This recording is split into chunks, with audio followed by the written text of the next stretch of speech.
since we want to get an idea of how algorithms and so on work, wait a sec, I know that it will get warm during that.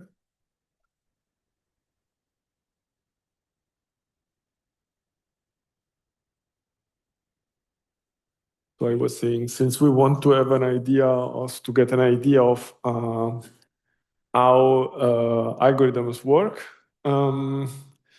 let's start from a simple example, which is also related to the project. So we want to look at loop-free tensor networks and to define there how these variational algorithms to search for the best entries of the tensors work. Okay? What I mean by loop-free is what I mentioned at the very beginning when we had this zoo of possible tensor networks. If I look at tensor networks as graphs, so as a collection of nodes and edges, I can very naturally define whether they have loops or not, right? We focus on the one that are loop-free, because in a second we will see that we can exploit these gauge degrees of freedom that we were mentioning before in order to recast the problems that we face in a very convenient way, which we cannot do in a loopy structure. Okay, so well, how do we choose tensor networks? It's a game, as we said before, that we should look at the geometry of the tensor network. We should look at the expected entanglement structure in the system, and we should look at the Hamiltonian we are looking at and like trying to find a compromise. But we said this is yet another task, okay? So here we focus on loop-free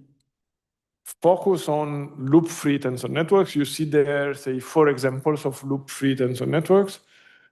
Number A is a kind of a hybrid thing between a tree and a matrix first state. So it's partially a tensor train, partially a hierarchical Tucker. The matrix first state is what you would call a tensor train. The binary tree tensor network is a hierarchical Tucker, but you can have a tree tensor network in another way, in which it is your system that has the form of a tree, and there you are simply transporting the information along the tree. And this is particularly used in quantum chemistry, because you can imagine that if you have a molecule that has more or less a lot of branches and so on, but no closed loops, so no benzene around, then you can do such a decomposition also there. You have a natural notion of the but say in the project we will look at B, so at the matrix first state, which is the easiest of them all. Later, when I explain also approaches to 2D, we will look at the binary tree tensor network. Other forms we do not look at. But all of them share the fact that they are loop-free. So all what I say it here in general, so with general language, and then we can look at it specifically for matrix first states if you want. Yes? Cheaper when building it, or what is cheaper? So we will see it in a moment, so that the optimization problem and so on can be casted in a convenient way. And cheaper, it's a comparison to what will happen with loopy structures, so with structures with loops that we will see later.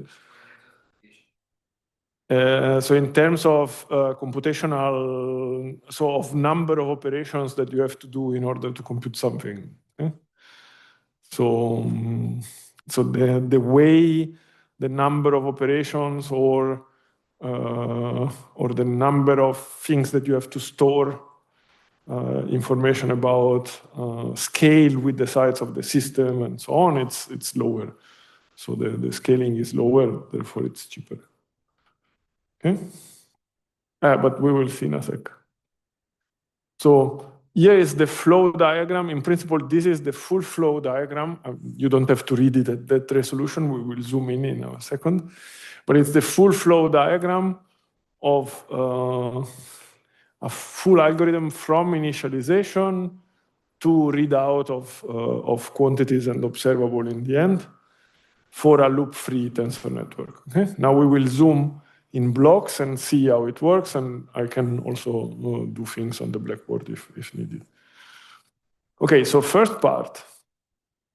The first thing, so we are assigned, remember the boundary rule of the game is we are assigned the structure. So we already have decided that we pick up a matrix plus state or we pick up a binary tree.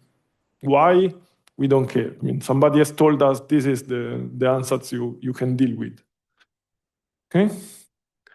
So the first thing that you have to do is to initialize your tensor network. So you should put some numbers, some initial values for your variables, right?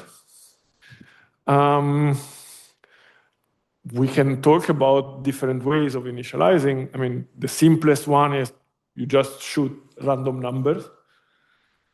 The most unbiased one is shooting random numbers. Of course, if you have some previous knowledge about the physics of the model that you want to study and so on, you may do something more educated. So you might have a guess from either complete intuition or from other approaches that are like what physicists call mean field approaches, but what in this language would be, we said that we can make an ansatz in which the functions are independent for each constituent so that you have a product state. So essentially you have a tensor network, which is not a network because you have one dimension one. So you can make that ansatz. It's particularly easy to solve for the most optimal product state that solves a problem. So you can enter those and then construct upon that. There are many ways in which you can do initialization. We can discuss them. It's not needed, but let's see. At some point, you should have a recipe to put numbers in. Yes. Mm-hmm. Yes. And the zones are the tensor coefficients. Yes. You want to find. Yes. They correspond to what? Very good question. So the single tensor entries per se do not correspond yet to anything. First of all, because they are in this abstract language of connections with your neighbors and so on. Second, because the single entries per se cannot mean anything because we have this gauge degree of freedom. So since I can invert and revert and change bases and so on, it's difficult to tell this particular entry means whatever the orientation of this or the orientation of that.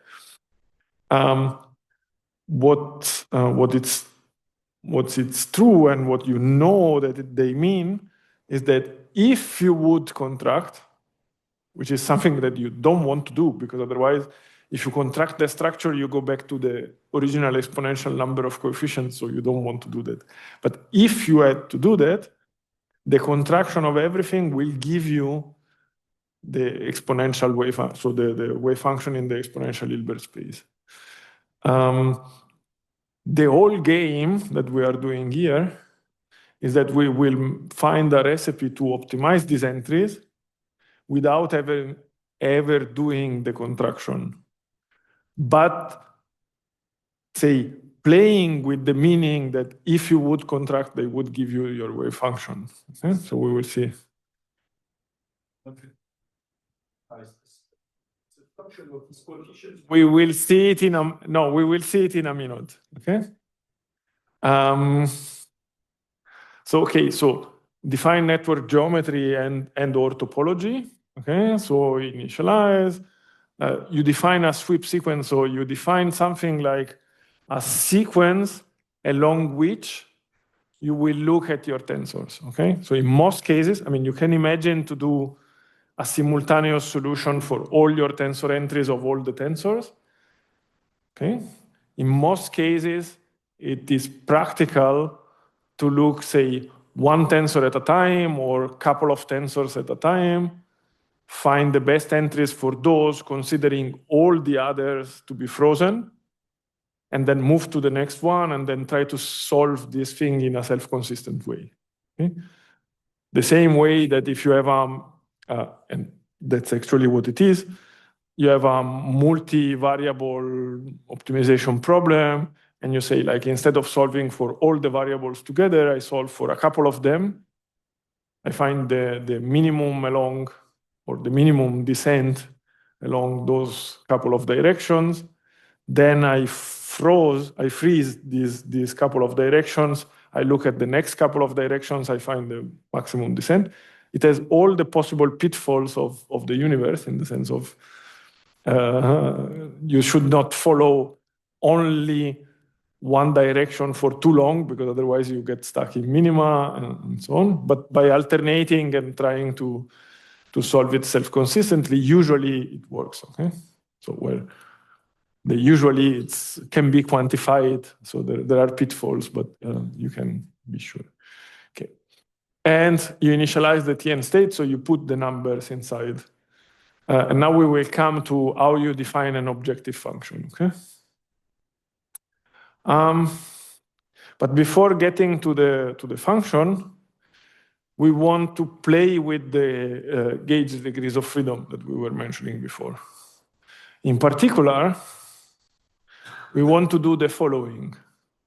So we want to select one tensor. So for simplicity, I'm illustrating everything one tensor at a time. You can generalize it to a few tensors, but too complicated, okay? So we do it one tensor at a time. So we fix one tensor, we identify it as the red one, okay? You remember that we have a sequence, so that's number one in the sequence, and then we will define how you pass from number one to number two, and from number two to number three, we will define it later. But you fix on number one. So you put a red thing there, and now what you want, possibly, is to install what we call the unitary gauge, which means we want that all other tensors that are around are unitary, better said, they are isometric in the direction that points to your red tensor. Okay, let me be more precise. So we saw it before when we considered the QR decomposition. We said we do the QR decomposition and we get a matrix that is unitary or an isometry if it's rectangular times another blob. Okay. So since I'm loop free, I can always do it. So there is a unique path from whichever point in my graph, there is a unique path that leads me to the red tensor.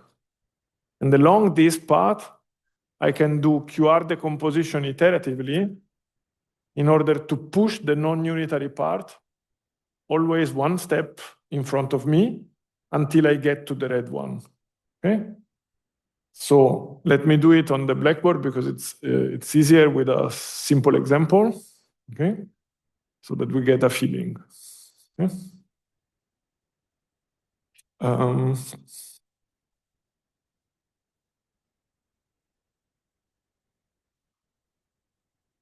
I try to do it with drawings, but if you need indices, just shout and we do it with indices.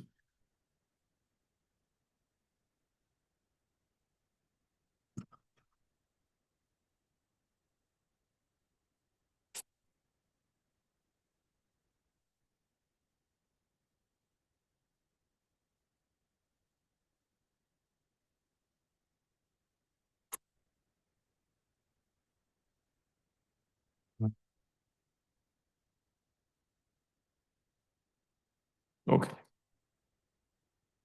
So let's take something simple like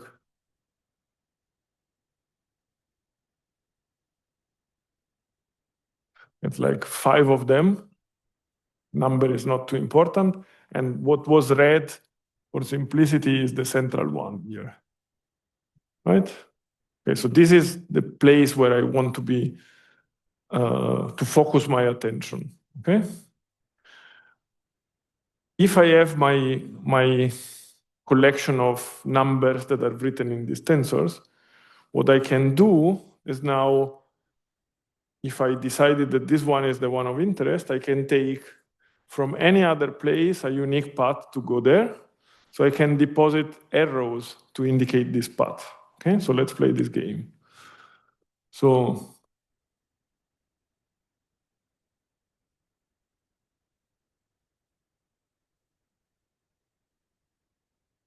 okay.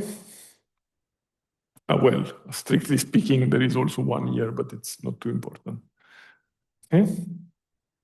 Now, along this path, so let me call the tensors A, B, C, D, and E. Right? Along this path, I can play the following game. So I can take A, so the first one,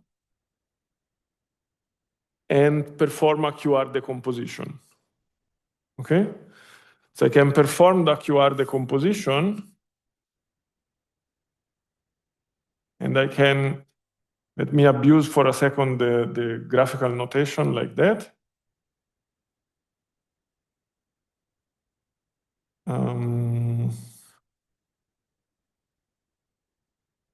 Okay. That's B. Okay. That's B. That's my C.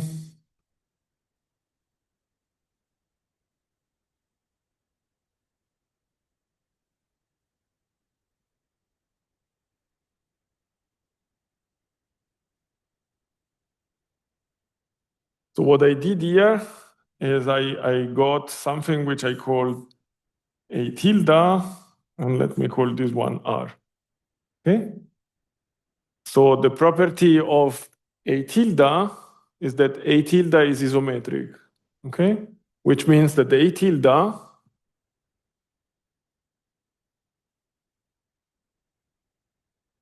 if I contract it with its adjoint,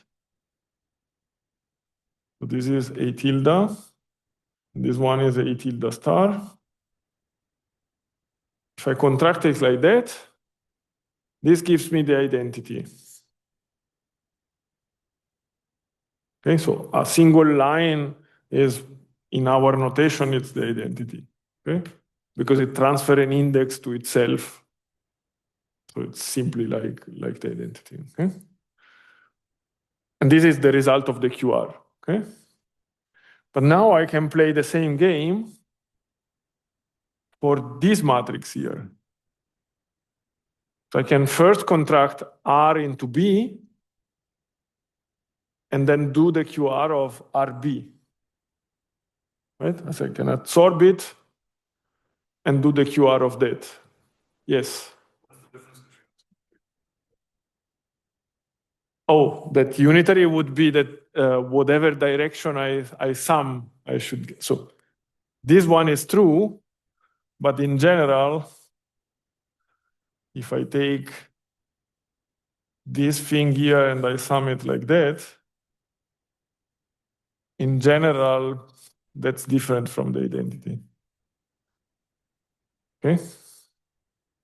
So in this specific case on the boundary, if you are keen on that, it will be both because it's a square matrix. So if it's isometric on one side, it will be isometric on the other side as well.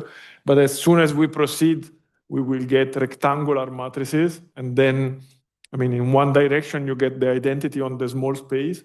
And on the other, you get the projector on the small space, but written in a larger basis. So it's not the identity. So yes.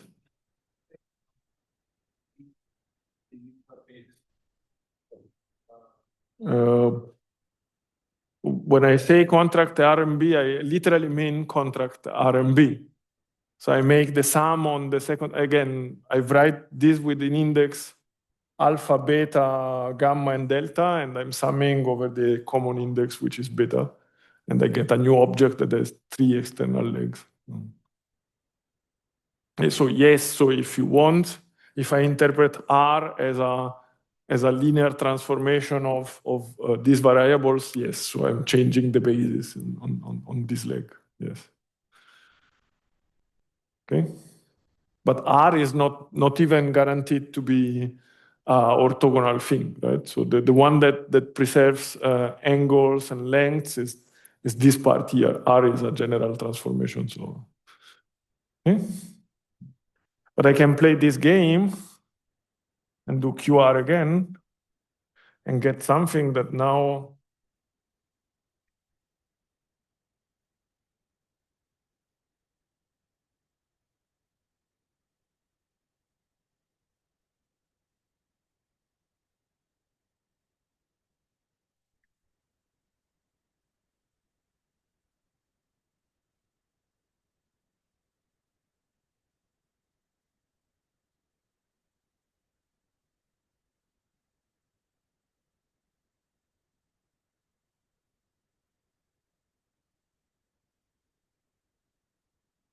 okay?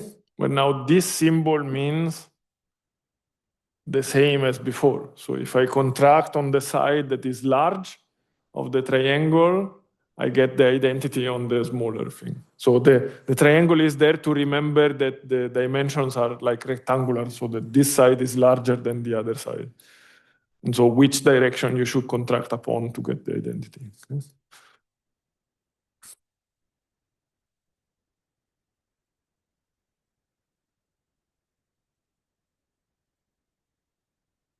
Okay.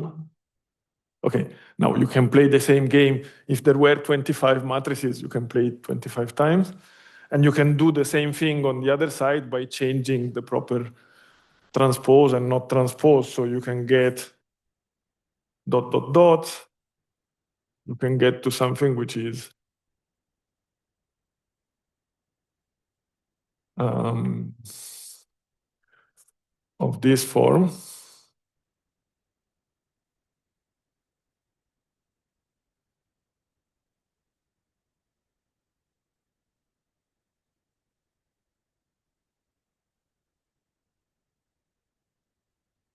Right? And after I got here, I can also absorb this one and this one inside here without loss of generality, right?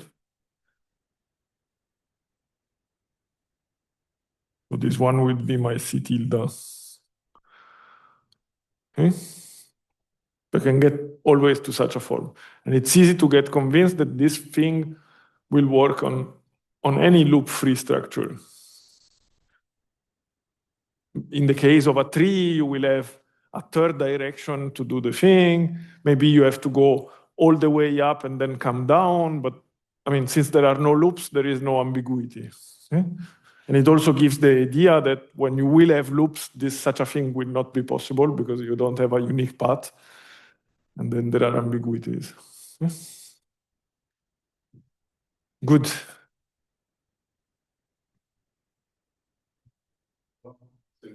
Yes?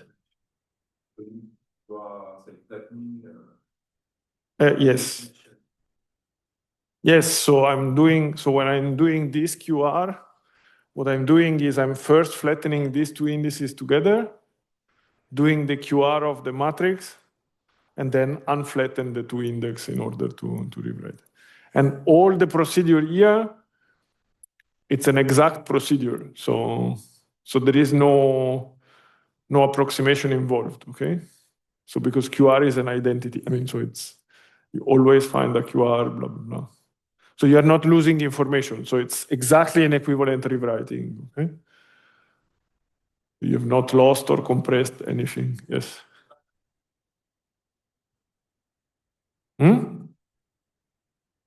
Unique, only if it will be. Again, it will be unique only if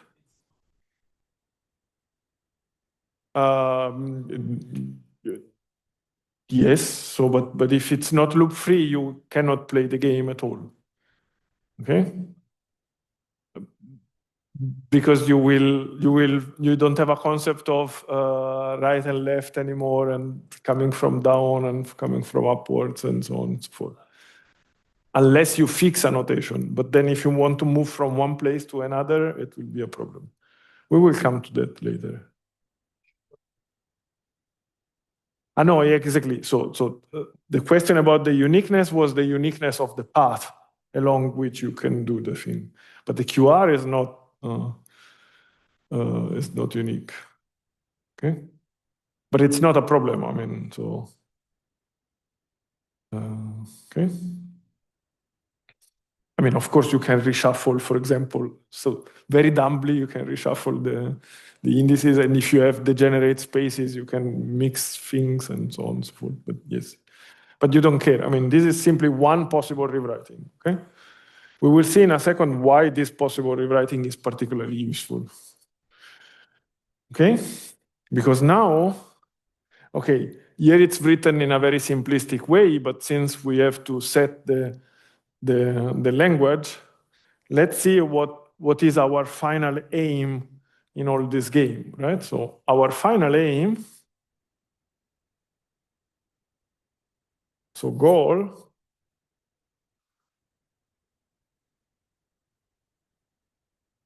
is to find the minimum, or better said, the argmin, because I want to know the entries of the tensors,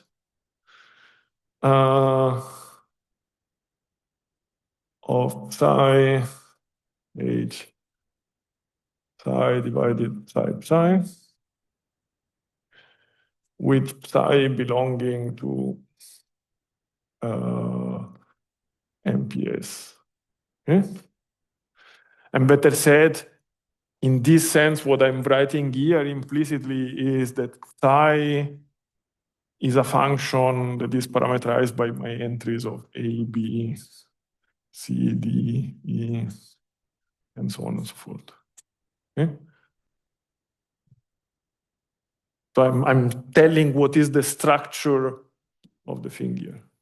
But let's do it graphically. Okay, so let's rewrite this equation graphically. Okay?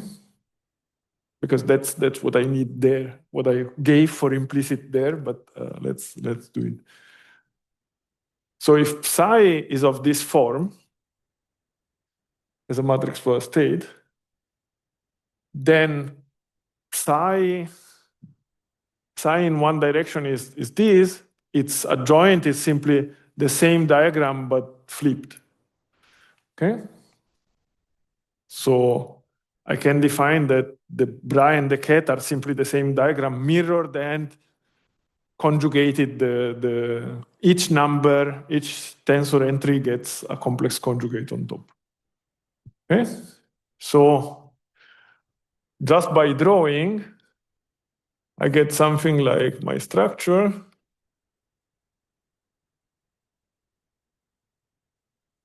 Then in principle, I have an horrible object in the middle, which is my H. We will see that we can simplify it. It's also part of the exercise today. And the norm, it's simply something like that.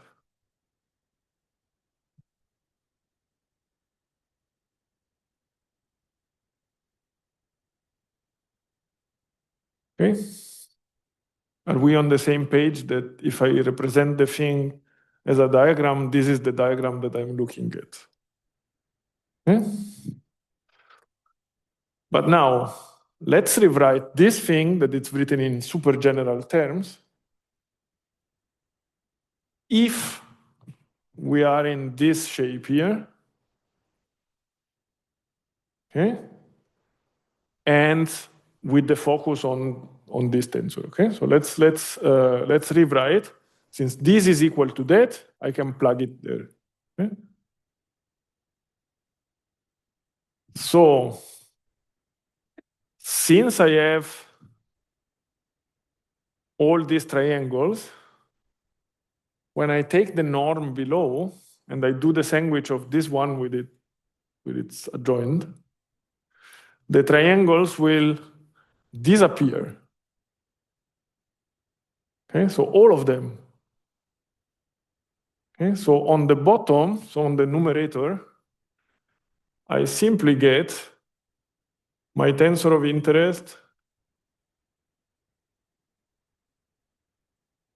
with its adjoint, right? Because I telescopically simplified everything. So the step here is, let me rewrite this one as triangle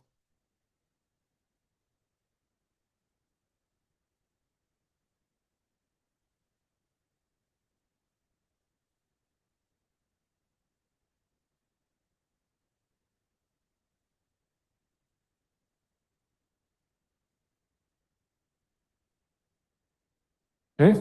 So I used this rewriting. I write it like that. And now I use this property,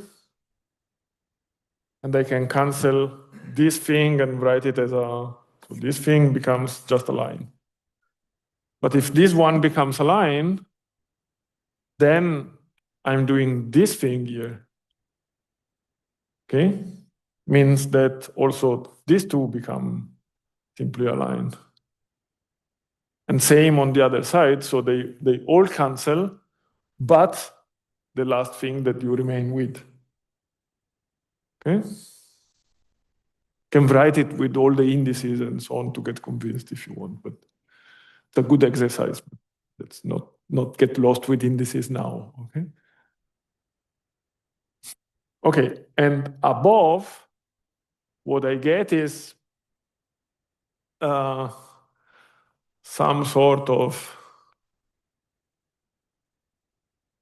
doesn't look particularly nice.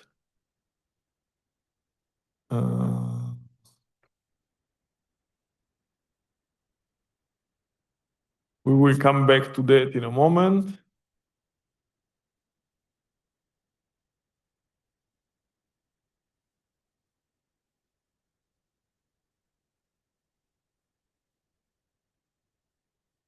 Okay. What I gained by doing that, so I can cancel the intermediate steps so that we gain more space. What I gain in this language is that now this is a quadratic problem in the entries of this tensor, and it's a quadratic problem that I mean, Russian colleagues would say since the kindergarten, but probably since the first year of universities. So you know what is the solution of such a problem, right? You want to find the argmin of a quadratic form divided the norm of the vector. So you should look for the minimal eigenvector of the thing that describes the quadratic form here on top, right? Because I mean, I can rewrite this thing formally.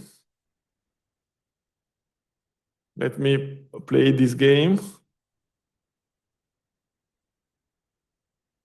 Then there is a huge thing here.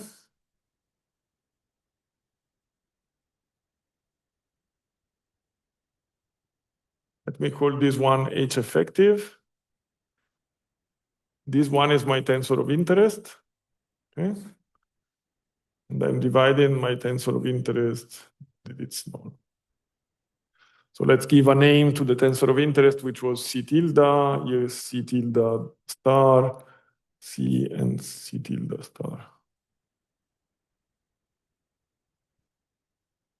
Right? I just played with the freedom of pulling the indices, so it's topologically equivalent to the one before, okay? And now, if I flatten these indices together, this is simply vector times a square matrix. You don't care how big it is, but this is a square matrix because it has the same number of legs here and the same number of legs here, times vector dagger. So it's a scalar, so it's some sort of quadratic form divided the norm of the vector. And you know since ever how to solve this problem, right? So the solution of this problem will be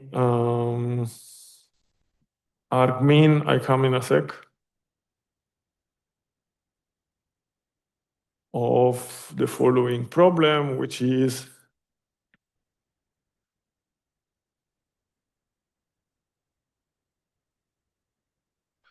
is equal to lambda.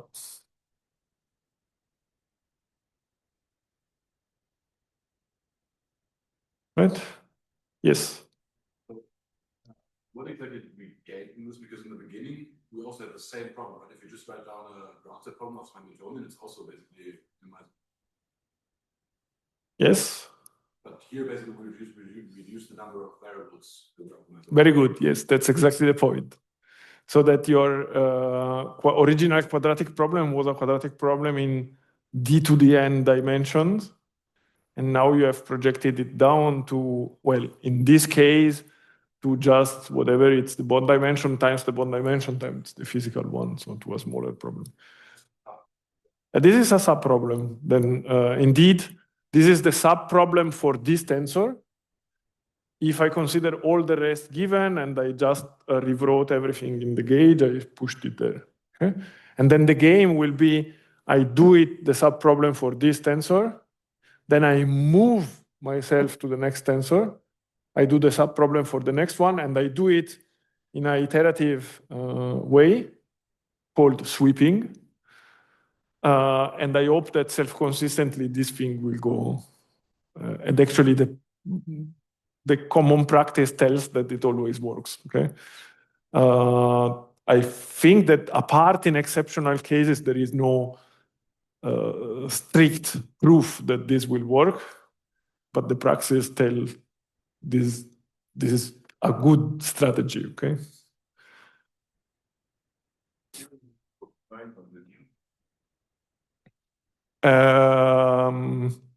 So here I need to optimize, now strictly speaking, I need to optimize only on the C. Okay? Well, I need to optimize on all of them, yes. So what I'm doing is I'm doing, say, sort of domain decomposition or the way you want to call it. So I freeze all the other entries and I focus my attention only on this tensor here. Actually, to come back to the question, I could also write the same problem also here, right? So I have my tensor of interest here, right? I could write it as a quadratic form also here, and as a but then I need a quadratic form here. So what I would solve, it's a generalized eigenvalue problem where on the denominator, I have again another quadratic form. Fine, there are algorithms to do that, but then you know that, I mean, depending on the condition number of these matrices and so on, you might get problems and so. Whereas if you can reduce it everything to a standard eigenvalue problem, where here there is identity, it's much simpler, it's more stable, it's more efficient, and okay. But in principle, you could do a generalized eigenvalue problem and forget about this gauge thing. Okay? Where are the patients for H just for clarity or is okay, so circle or?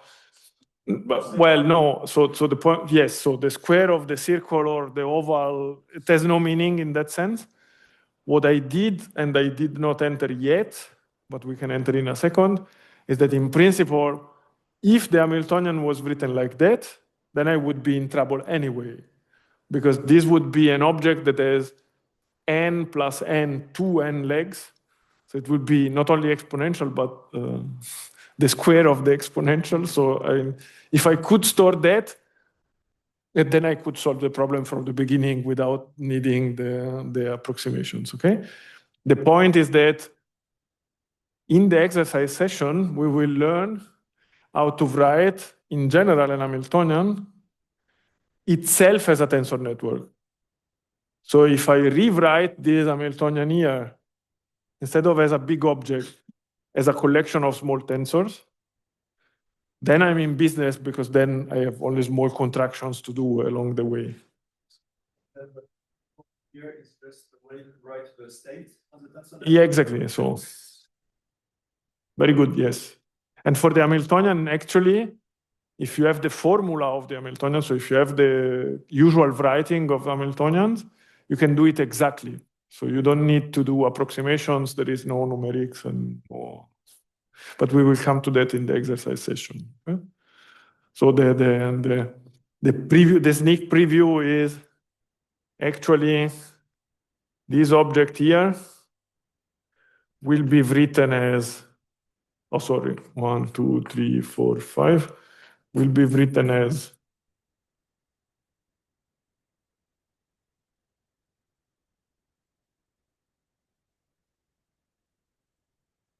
okay? And then everything becomes even simpler because okay? We will see that in the last part of the exercise and in the project for the 2 or 3 people that want to do the project, yes.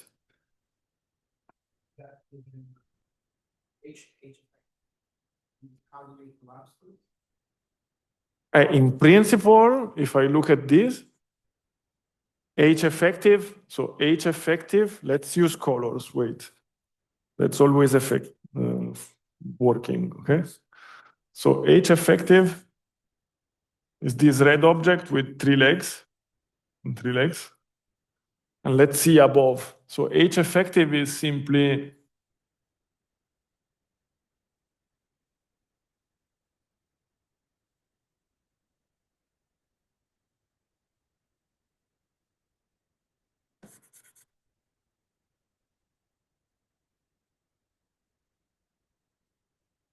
so it has 3 legs below. So H effective is all of these together. Now, how do I contract it in practice? It's another game. But in principle, it's the contraction of these 1, 2, 3, 4, 5, 6, 7, 8, 9 tensors together.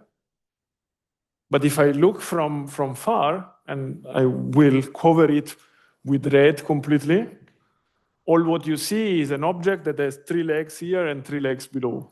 And this is exactly this object here. Okay? How to do it efficiently has to do with the fact that you rewrite that actually like this. And now what you have to do is to simply contract the thing iteratively. Okay? Good. I should have a slide on that so we can see it in a moment. Okay? Okay, so here there is a keyword, renormalize physical Hamiltonian to effective Hamiltonian. That's all what we are doing here. So if you look at this again, so these isometries, what is the meaning of isometries? These are changes of basis, eventually truncated changes of basis, right? So I'm starting from a large space, I'm rotating into a new basis, and I'm selecting only a few of the directions. Okay? And I'm doing it many, many times. So what I'm doing, if I look at this thing, is I'm taking the original operator and I'm rewriting it onto an effective basis, which is smaller, by having performed a lot of rotation truncations combined together. That's what physicists would call renormalize the Hamiltonian, but who cares? I mean, it's just a contraction of all of that. Okay? So that's what it's written here, and this is this contraction here. Okay, good. So that's all what it's written here. So renormalize, blah, blah. You see here, you have this contraction, and you end up with such a drawing, which is exactly what we have here. And so this drawing here, it's this drawing here. Okay. Very good. So now that you are in this shape, you know how to solve the problem.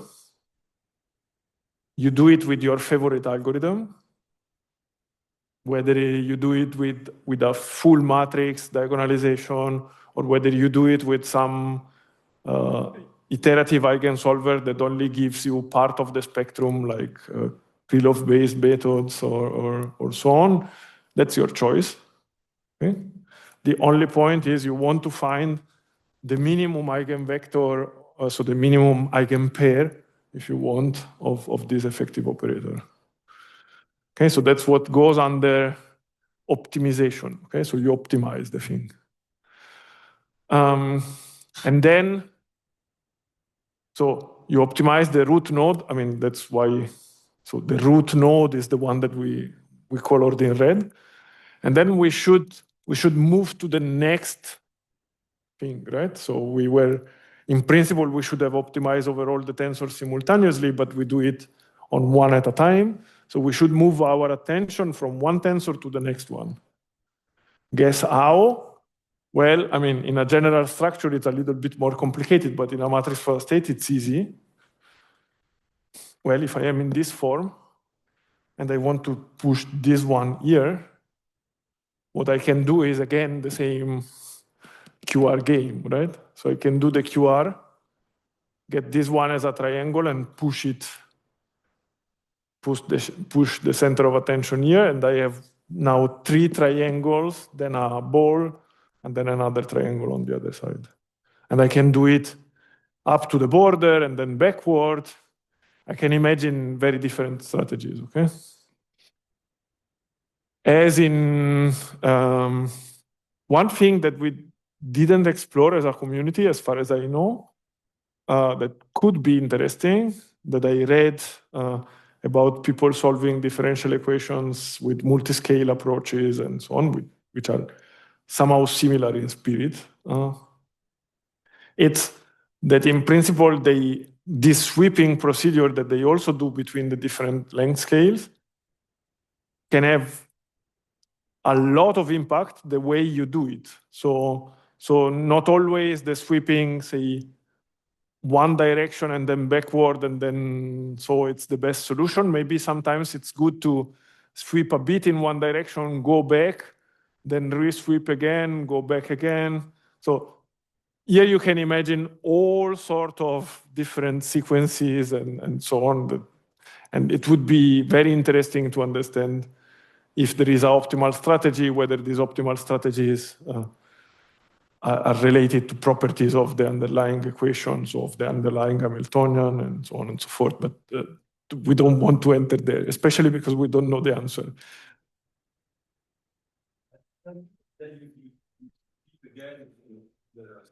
Exactly. So you compute the eigenvalue, very good. So you compute the eigenvalue, so you compute also the eigenvector. So now you have the new entries for the C. So you substitute. So you substitute the new values that you obtain from the optimization into this structure, and you move your center of attention. Exactly. Yes. As long as you do it like we are doing, yes. Yes. Yes. So as long as we are doing it single site sensor and so on, there is no information lost on the way. So you are forced to get something which is at most the same that you get before, but in principle lower. So it's purely variational at the moment. So eventually you get critical. You might, yes.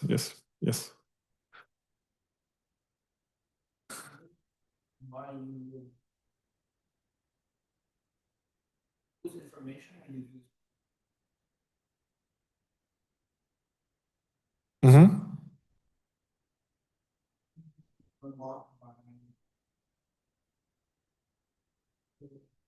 Open up. That means not to lose information. Wait, but you are changing the entries, right? So now you will have new numbers inside here, right? So the state that you are describing, if you contract everything, it's not the same as before.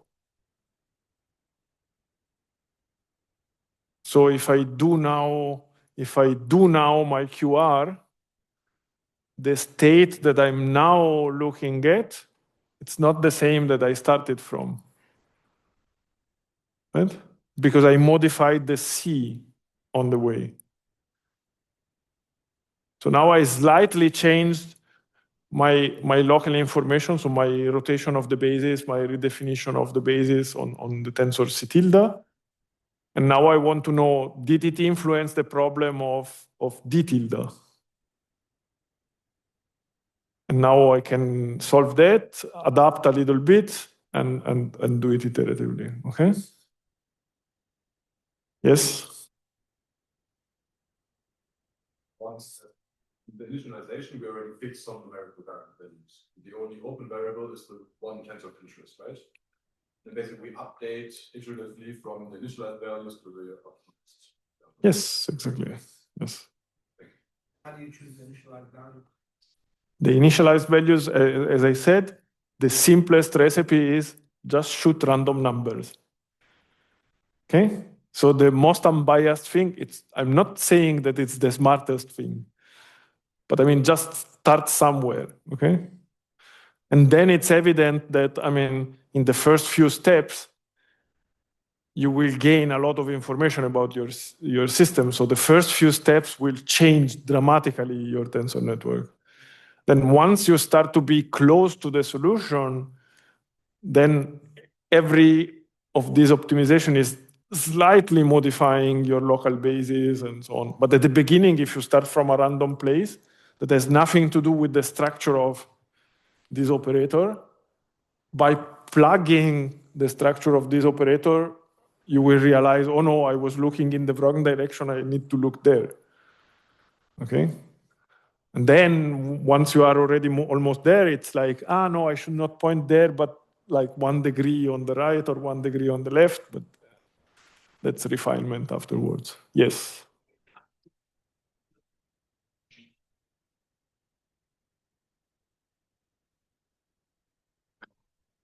Again, so that you converge in energy, but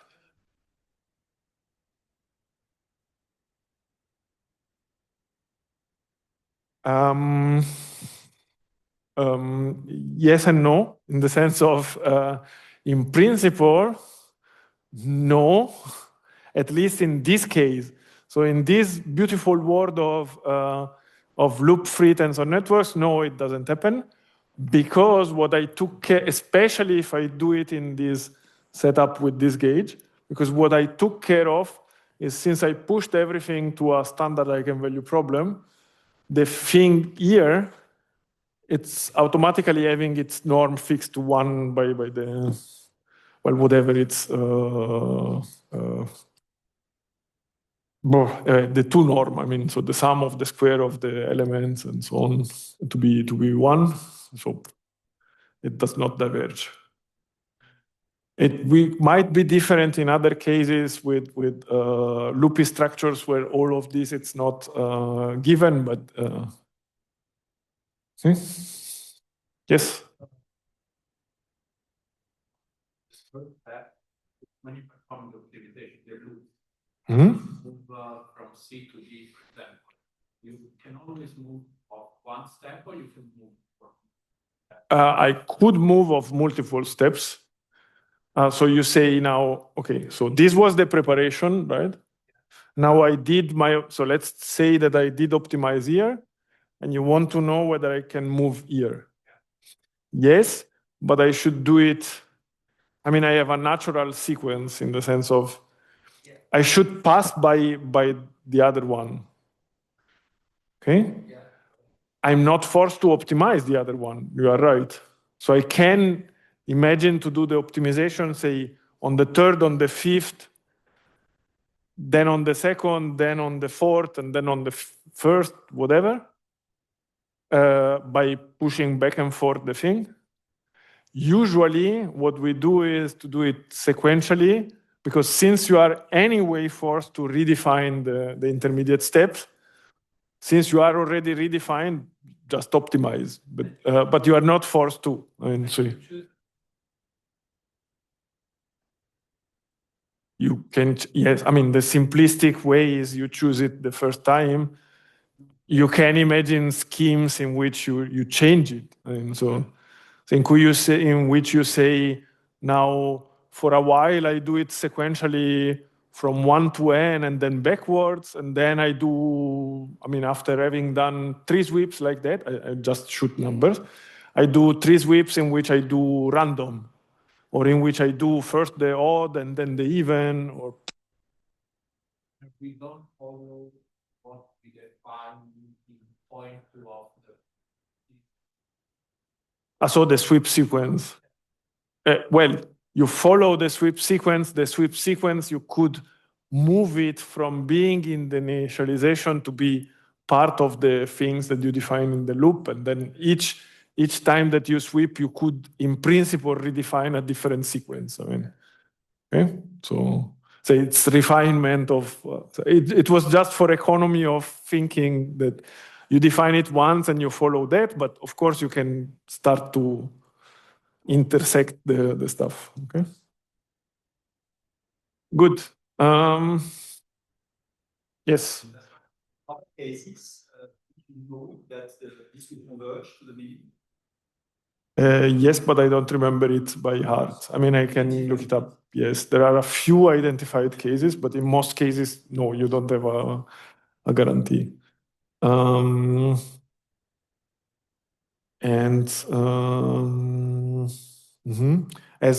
in general, it's even a NPR problem to decide, and so that's what this morning was also told. And so in general, no. But okay, in a few cases, I mean, there. But what about operations eventually? Yes, but the point is that what is hard to determine is whether you are converged to the true ground state, but the true ground state is still in the exponential space, right? So yes. Good. And if you imagine to do it a few times, you can do it in loops and so on, and then you can define whatever convergence criterion of your choice. Say the eigenvalue is similar to the previous ones with certain tolerance, or whatever. I mean, okay, so you can define a lot of different stopping criteria, among which my computational time is over, I should stop it. Okay, so at the end, you get your best approximation within your boundaries of the tensor network, so of the tensor entries of the tensor network. The tensor network is fixed. The network is fixed. You want the entries. And then once you are there, you can extract quantities. So you can extract observables, you can extract entanglement, and so on and so forth. Okay. We don't have time to enter into all of that. Okay. Good.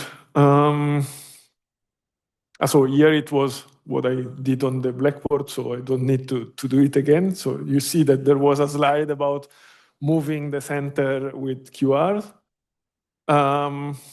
And here it's also the thing about how to define this effective Hamiltonian in detail by contracting and by writing the Hamiltonian not as a unique block, which would be very heavy, but as a sum of terms, and then a lot of things simplify because a lot of these isometries will simplify, and so on and so forth. Okay, but let's go. And here, I mean, so you optimize by standard eigenvalue problems. If now all what I said before was for a single tensor optimization, so I was considering one tensor at a time, we can play the same game with two tensors at a time. You may wonder why. I come there back in a sec. But let's imagine that we are playing it with two tensors at a time. What I get is an Hamiltonian effective that now has 8 legs instead of having 6. Fine. I mean, it has 4 and 4. It has one more because I have one tensor more. And what I find if I do the eigenvalue decomposition, so the eigenvalue solution here, I would find something like that. So an optimal tensor that has 4 legs now. But I want to go back to my original matrix property structure, so I have to redecompose it. And how do I redecompose it? I perform a singular value decomposition, and I truncate on the singular values. Why can I do that? Well, first of all, because it's the only way of proceeding, but most importantly, we said before that for the interesting, so before the break, so this morning, we said that the interesting states that are the low energy states, that it's what we are looking at, satisfy a boundary law for entanglement, which means that the Schmidt values, so the singular values, are decaying fast. So if they are decaying fast, even if I truncate to a finite number, I'm not losing so much information. Okay? And I can put all my checks. I mean, I can sum over the discarded eigenvalues to know how much am I losing. And I can raise a flag in my algorithm telling, hey, you are discarding too much. Take a look, or so on. Yes. Mm-hmm. Okay, so Does that mean that you will pick them? excellent question, because that's precisely the difference between the single site and so the single tensor and the two tensor optimization. So in the single tensor optimization, you fix the bond dimension at the beginning, and that's given forever. Okay? Because what we said, you are moving things around, but you have no way of increasing the bond dimensions here. So you are fixed on the manifold of tensor networks that have a fixed bond dimension, and you are just optimizing on that manifold. Okay? Now, instead, if you have the two-site optimization, you can dynamically adapt the bond dimension by this truncation here. So this bond dimension here can be larger than the original one, and can also larger because it's limited by the product of these two, not by the single one. And it also can encompass, say, shifting of particle numbers and magnetizations and so on. So symmetries are more flexible in this case. Or no? Why?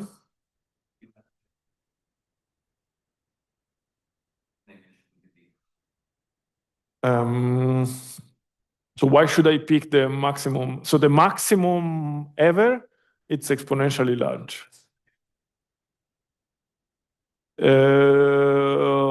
No, I would disagree.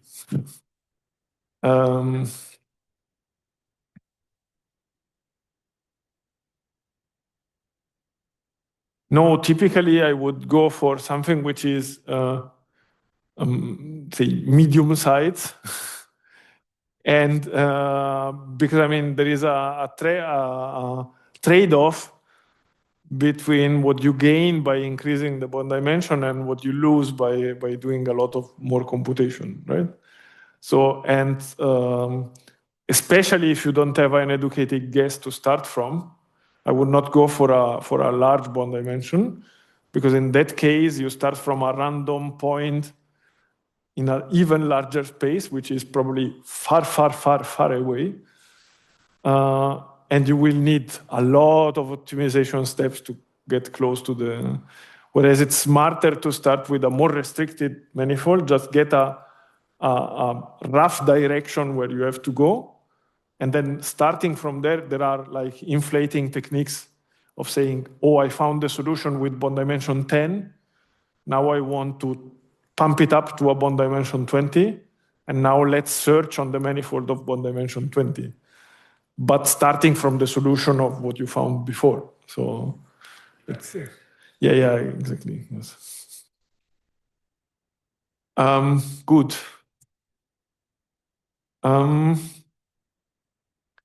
So now we will probably not have time to look into that too much, but it's fine. I mean, that's the point of having an interactive question. But so now the goal of the tutorial was to look at two-dimensional physics, okay, and at two-dimensional tensor networks.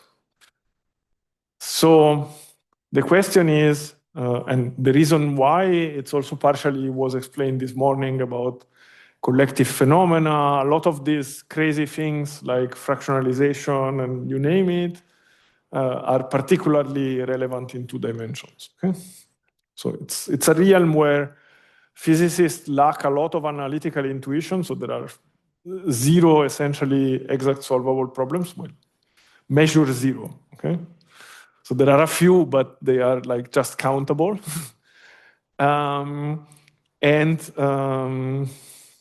But there is a lot of interest because there is a lot of interesting phenomenology. So it's something where we still struggle and we would like to investigate more.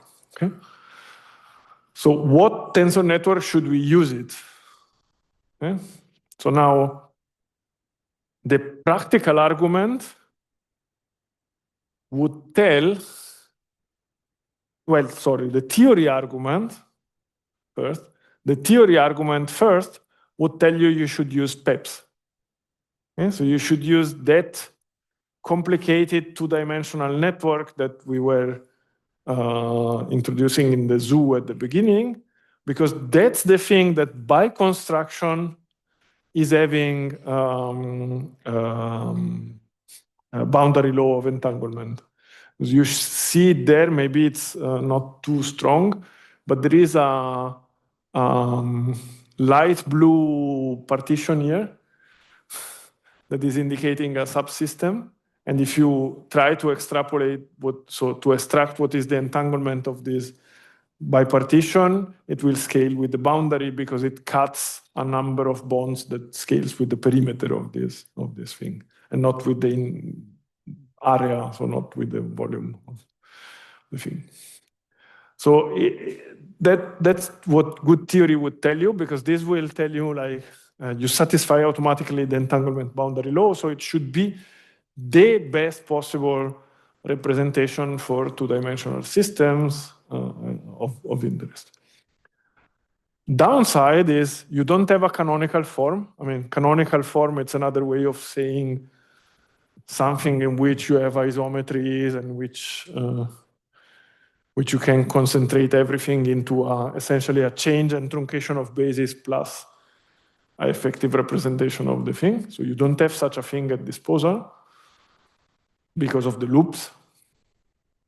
The contraction is very costly. By saying very costly, I mean exponentially costly. So you have reduced the number of coefficients from exponential to polynomial, but the number of operations that you have to do in order to contract the thing, it's still exponential. Okay? You can get an intuition of that by trying to sit down and try to find a sequence of contractions in a system full of loops in 2D. You will always need to stack a lot of bonds open. And with the number of open bonds that you have, the dimension grows exponentially with this number. So sooner or later, you will have something which scales exponentially with the size of your system. So you don't get around that. So the exact contraction is exponentially hard. Of course, we have developed in the last 20 years from this seminal paper a lot of approximate strategies which are polynomial, but still, okay? Whereas here, in all of the game that we played before with loop open, so loop-free structures, everything is polynomial. So even the contractions and so on, it's all efficient, okay? And exactly, so you have approximate optimization, you have a lot of tricky business there. Okay. Now, the practice here often turns to be to do loop-free structures. And the most celebrated loop-free structure would be to do matrix per states and wrap them along a cylinder like a snake. You see it illustrated here. So you just wrap the 2-dimensional system with a line going through it. Okay? Good side, in the end, your ansatz is something which is manageable, like we did before. Downside, things that are close by physically are now far away in your graph structure. because they are like a lot of sites away in your tensor network, which means that they get shrink down by your isometries a lot of times before talking to each other, which means you get very rough approximations and so on and so forth for things that are close by, that are the most important terms in your physics. And not all of them are treated the same way, because some of them are far, far away and some of them are close by. So you get a sense that you will get a lot of imbalance in the description depending on where you are, okay? It's not a formal argument, but it gives the idea. Okay? So more recently, and this probably answers also some of the questions that were before, people have put forward isometric tensor networks in the last couple of years, by 5 by now. In the sense you can decide a center of interest, like a root node, and then you can say, oh, I force all my other tensors to be isometric along one path that I decide. Okay? But this path is not unique. Okay? But you have to fix it. But if you want to change between one path and the other, there is not such a transparent way of doing. And it's not an exact way of doing. Whereas in a loop-free structure, you can always change the gauge without price. Well, you pay the price of the operations, but you don't pay price in the sense of you don't discard the information. Whereas here, if you want to change from here to another place, you will have to lose and truncate and approximate something, and you might end up spoiling your answers. Okay? What we have done for a long time, and what we still do, is to use 3 tensor networks. Okay? So we use a binary structure, which is loop-free, but that through its hierarchical thing and so on, gets a little bit this boundary law, well, okay, often called area law, on average.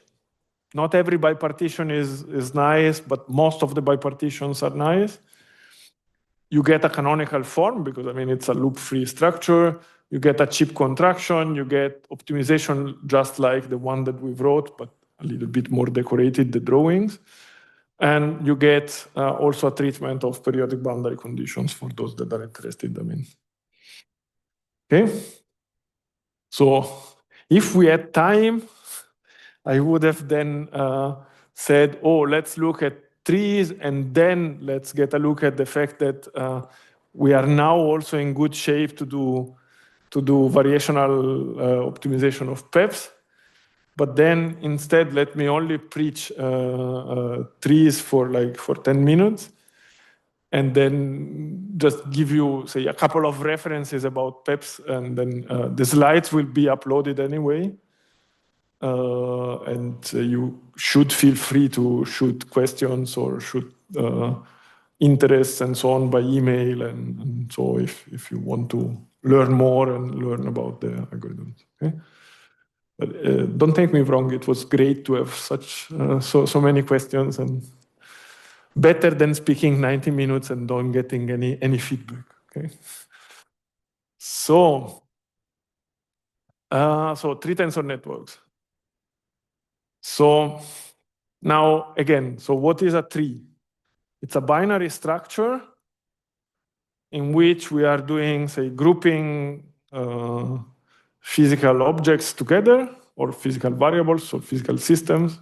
Our physical systems are always these Hilbert spaces, so we are grouping Hilbert spaces together, renormalizing them. Renormalizing means projecting them into a smaller Hilbert space that describes a subspace of the original one that, according to some metric, will describe the system efficiently, okay? Okay? And you can do it in 1D. So here it's illustrated in 1D, but you can do it in 2D. So here you see a tentative sketch of a 2-dimensional thing in which you do, for example, first, one step in one direction, then you do one step in the other direction, then you do one step in the X, then one step in the Y. Okay, yes?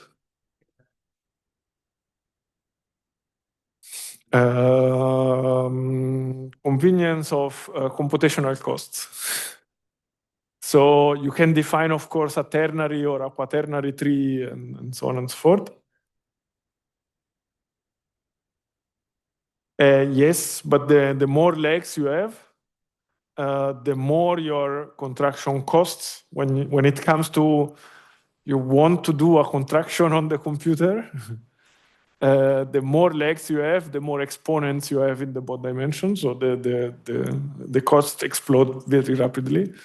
So it's usually a good ansatz to have a binary thing. But yes, I mean, so in principle, nobody limits you. The other thing is the intrinsic bias of a physicist that interactions are always two-body, or say in most cases two-body, and they are in most cases nearest neighbor or short range. So binary is usually enough. Okay, but yes, you are right. Okay. The thing here, I should have okay, so we will come to this drawing here in a second. So, but this is essentially, it's the Hilbert curve that correspond to this arrangement here. So what we are doing is we are covering the two-dimensional space with a fractal curve, but it's a fractal line, okay? So we are still aligning our two-dimensional space along one line in a way that it's not a snake, but it's something that it's a little bit more cumbersome in order to minimize the distances that we were saying before, so that you don't get so large distances between the points, okay? So let me be more precise in one slide. Okay?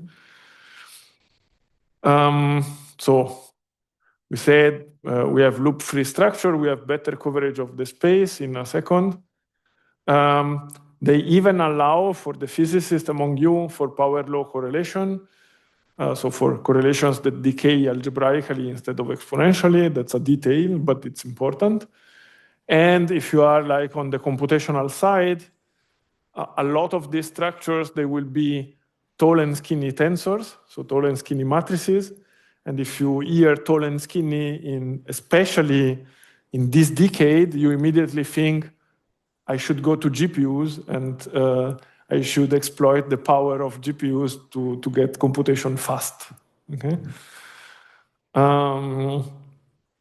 And just for the ones that instead may be more related to chemistry or that come from another language, this morning was also mentioned. This is essentially the same as what the chemists call multi-configurational Artrey-Fock method. Okay. But it's different from what you do for molecules. So that's not the thing. Okay. So we are not a dendrite thing. We are doing a hierarchical decomposition. Okay. Good. Well, okay. That was just to say that the game that we played before, we can play it here, but it's superfluous at the moment. So this root center and so on goes all the same way. We don't need it. Okay, here, so about the Hilbert curve, if you want to take home something. So if I apply alternatively this grouping along the X and Y direction, so I end up with something. So let's do the map here. So layer 1 is the lowest one, are the red tensors. Then there is layer 2, the blue tensors, and so on. Okay. Now let's look at it. I can topologically push the things around, and I get this curve here. Okay. So what I'm doing is essentially I'm ordering the sides along this curve, and then I'm saying I'm first grouping the red ones together. Then I'm grouping the green ones together, and then I'm grouping the red, blue, green, and pink. Okay. So essentially, it's a mapping from 2D to 1D along this curve, and this curve in general will look like, I mean, here it's for a 4x4, but in general will become much more complex, and it's a fractal structure. And here it's a beautiful work by my colleagues Montangero in Padua and Giovannetti in Pisa, where they showed that if you now take, this is the snake I was telling before, and this one is our Hilbert curve. And now you can, so you are mapping this two-dimensional system on a line, and then you can do statistics of how far are the pairs of sides with respect to the physical distance. And you see that with the Hilbert curve, so with the snake, you have a lot of things that are at distance 1, but you have a long, long tail of sides that are at large distances. Whereas with the Hilbert curve, you get a much, much more compressed thing. So the average distance and whatever, then all the properties will be better on average. Okay? Instead of having many that are good described, but then a lot that are worse described, you get everything just a bit, and it's better. Okay? And the worst case scales log L instead of L. So if you go for large systems, it will matter. Okay? And here it's an illustration with, I don't remember which quantity, of how accurate is your description. And you see that you have a little bit poorer description along bipartitions that are the ones that are only connected at the top in your binary structure, but that your accuracy is extremely good inside and homogeneous inside the quadrants. Okay? Yes. Oh, the sides of the system. So if I have a 4x4, L is 4. And why log? Of course, because since I'm going upwards in a binary scheme, I mean, I have only a separation that goes like log 2 of L and not like L. Okay. And with the same machinery, we can apply what we call time-dependent variational principles, which is another way of doing optimization, or if you prefer to do dynamics, in which instead of looking for the argmin of H, I now look for the solution of this differential equation, again on the manifold, and so on and so forth. And then I can play games like evolving tensors and link variables and so on, and I get a recipe for doing dynamics, but I mean, there is no time to discuss it.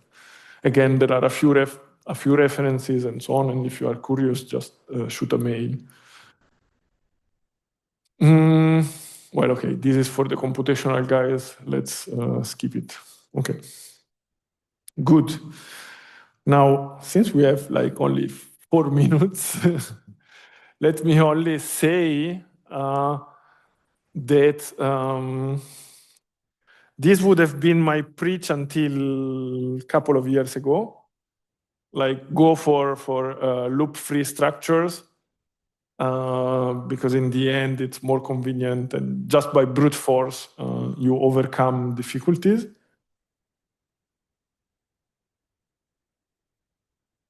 But of course, it would be beautiful to have algorithms that work decently and reliably on native two-dimensional structures. Because I mean, if we would have that, we know by construction that we have the right description. We know by construction that we are satisfying all good theorems and so on, and we are more happy. Okay, so even physicists care about satisfying theorems and hypotheses, not only mathematicians. Okay.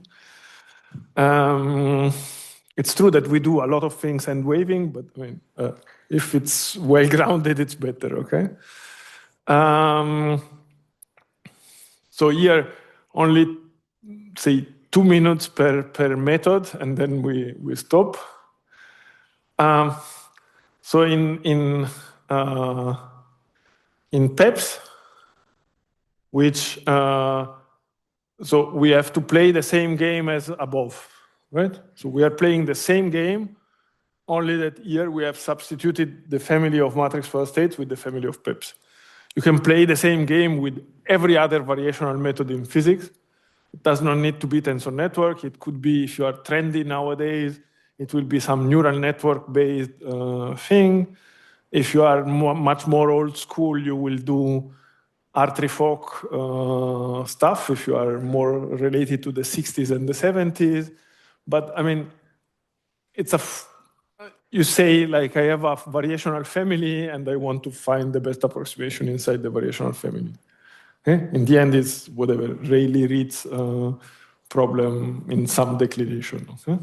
By the way, the time-dependent variational principle that I was telling before, I know 3 other names, but only one comes to mind. So I know that the time-dependent variational principle is also called the Dirac-Frenkel minimization principle, but there are another 2 that should be known to mathematicians. I will tell you in the break, because then I will look at it. I will tell you after the break. Okay? Good, but what should we do with PEPs? So PEPs are these big objects that were like this network.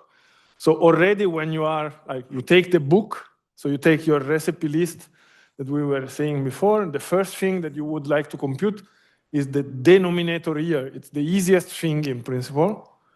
And already with the easiest thing, with the denominator, so with the norm, you are in trouble because you have this big network, double layer, full of loops. It's a nightmare to construct. Okay? We cannot go in the details, but what you do is that you profit from shooting your system to infinity. Okay? Counterintuitively, maybe, or maybe intuitively for some of you. If I take an infinite system and I assume that all my tensors are the same, so I make the assumption that I have a translationally invariant problem infinitely large, then I can profit from power methods. Okay? Or from dominant eigenvalues, dominant eigenvectors, and so generalizations thereof. Because if I have this network and this network is the same everywhere, then I can try to find an approximation done like that, so with some corner tensors and some side tensors and so on, which will be practically the dominant eigentensors of the transfer matrix of the upper right corner, or of the upper left, or of the right, or of the left thing. Because essentially I'm applying the same object infinitely many times, and if I apply the same object, if it was matrices, if you apply the same matrix to a random vector, all what you are left with at the end, apart from normalization, good point, but apart from normalization, I will get something which is proportional to the projection of my random initial vector onto the maximum or minimum eigenvector of the matrix. Right? If I do infinitely many times, I filter out everything else. And here is kind of the same. I mean, we don't have time now, time and energy after 1 hour and a half to go in the details, but be assured that we look for these kind of approximations. And once you have this kind of approximation, then writing the Hamiltonian and so on, it's again a game of you have this approximation and you put a sum over all the different terms in this effective representation, and you do minimization and so on in a similar spirit to what we were doing here. With the caveat that here you will have always some sort of effective eigenvalue problem, which is more unstable, and blah, blah, blah. Okay? And maybe the modern twist on that is that instead of solving eigenvalue problem, you can then instead look at this as a functional and do, say, gradient-based methods of whatever kind you choose. I mean, of course, not steepest descent, but something more educated. And the gradients, you can get them modernly, not by hand, but by automatic differentiation. I mean, there are like ways in which you can get the gradients of all these operations by automatic differentiation. You will find the slides. I mean, now I will have to skip them, but you will see that there are a few slides with the description of the thing. There is even a slide on what is automatic differentiation if you didn't know what is that. And never trust informaticians that will tell you super complicated words. I mean, in the end, it's the chain rule. Okay? They will start to speak about super complicated stuff. I mean, so, but in the end, it's the chain rule applied either forward or backward. So sorry for this. Okay, maybe the preach for the physicist is by using this kind of methods with respect to other optimization methods for PEPs, you get qualitatively, not quantitatively, but qualitatively other physics out. So you get the right physics out of problems instead of getting trapped in local minima. Okay, so that's we don't have time to discuss, but that's the take-home message. And this is due, I mean, credits to the heroes. I mean, this is due to a work by Philippe Corbots of almost 10 years ago, in which he didn't use automatic differentiation. He did everything by hand. With, if you look at the paper and also at my slides, there is an excerpt of this paper with, I don't know, 50 diagrams that he had to program all by hand, which personally I would have had 200% chance of doing an error, but he managed to. So it's a very respectful homage to that pioneering work. And last but not least, but without overdoing it too much, I said that we can profit from the infinite system to get simplifications. Recently, say last year, we have come up with a combination of ideas that were around in order to do finite systems also in a better way.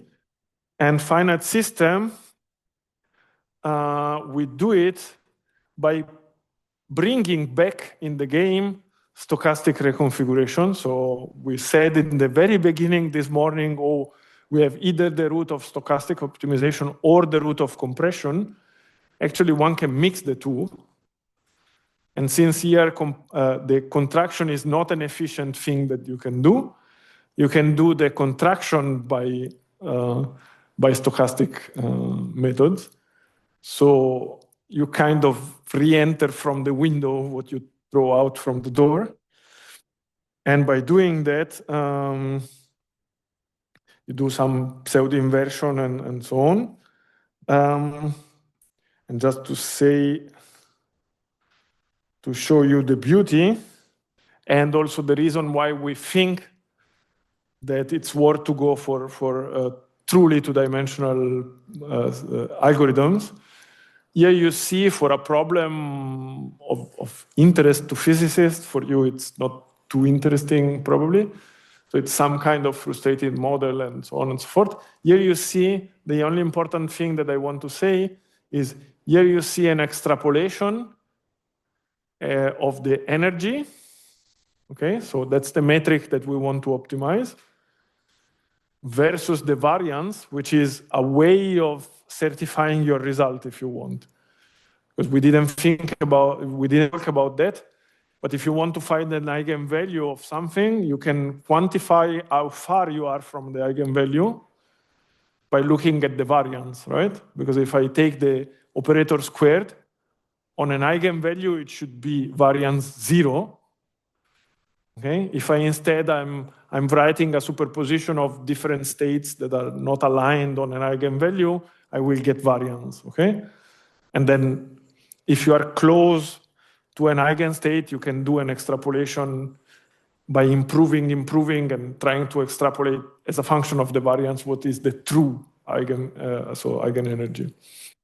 But long story short, here you see in dots of different colors the PEPs results for L equal 8 and L equal 16 versus with crosses you see the results for for 3 tensor networks. Okay, and the two sides of the systems are 8 by 8 and 16 by 16. And now, if you do the extrapolation for the 8 by 8, both methods converge essentially to the same result within their own error bars. Whereas if you start to do 16 by 16, you start to appreciate a bit of a difference in the fact that the PEPs are always systematically better than the trees, and even the extrapolation goes a little bit low. And now, I mean, I didn't have it on the slide, I have, because it's still to be published. We have also data for 32, where the two things considerably go far away from each other. And what is the take-home message? We said before that trees are good because on average you are doing great and so on, but still on average you don't satisfy the theorems, okay? Which means that sooner or later, by increasing your system, your bond dimension and your approximation should start to kick you back, in the sense that you should use a huge resources in order to get the same precision that you could get by a natively two-dimensional method. It was impossible to check up to last year because there were no working algorithms for two-dimensional finite systems for PEPs. Now we can check, and indeed that's the case. I mean, the larger is the system, 8 by 8 is not a problem. 16 by 16, 32 by 32 is definitely winning the native thing. And this is a work in progress and stuff that we are working on. And with that, well, that's the final thing of, if you have never been interested in quantum physics, do, because the future is quantum. That's a nice cartoon of a colleague in Cologne with the zeros and the ones that have, being quantum, they have more properties because they can pass through two different passages, because they can just turn and pass. And yes, that's my preach that applies not only to quantum physics, but to a lot of other stuff. So you can read it yourself. And with that, let me also thank all the students and collaborators that have appeared under the hood in many of the plots and many of the diagrams that are there. Okay, good.